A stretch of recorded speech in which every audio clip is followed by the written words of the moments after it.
येते पहिल्यांदा घेरे काही नाही होत पहिल्यांदा. त्यावेळेस आपल्या मनाला कळलं पाहिजे की ह्या सवयी असणाऱ्या मित्राची संगत वाईट आहे, ही संगत आपल्याला नको. हे जर कळलं तर त्याचे आई बाप पाठ करून जेवण त्याच्यानुसार आचरण करा. आपल्या हिता जो असेल जागत, आपलं हित कशात हे नेहमी कळलं पाहिजे. आता हे झालं लेकरांसाठी. आता लेकरांच्या आईसाठी काहीतरी बार काही नाही.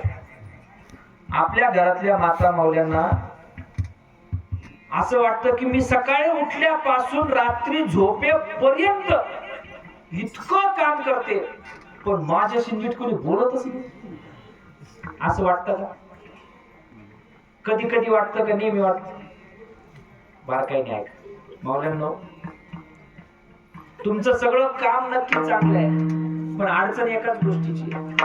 रागाच्या भरात, कामाच्या भरात आपण काय बोलतो आणि कसं बोलतो हेच आपल्या लक्षात येत, आणि सगळा गोळ नाही तर काय टाप आहे तुमच्या पुढं कोणा जायचं. माऊल्यांनो, आपण विनोदामध्ये म्हणतो की घरात बाईचा शब्द चालतो, त्याच्या मागे कारण आहे महाराज. काय कारण आहे?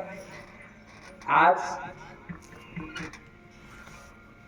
मी कुठल्याही जाती धर्माचा समर्थक नाही, पण महाराष्ट्र हादरून सोडणारा एक जण आहे आज महाराष्ट्रात.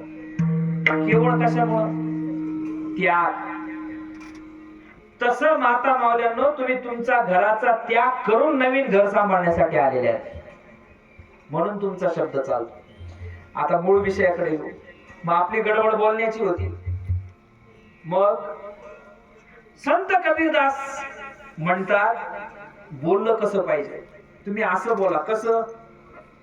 तुमचे पती आणि तुमचे धीर जर जमिनीच्या व्यवहाराचं बोलत असतील, व्यापाराबद्दल बोलत असतील, पैशाबद्दल बोलत असतील, तर त्यांच्यामध्ये असं बोला की भडका जोडला पाहिजे.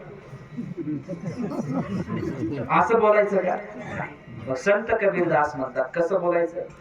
ऐसी वाणी बोलिए मन का आपा खोए, औरन को शीतल करे आप हो शीतल हो.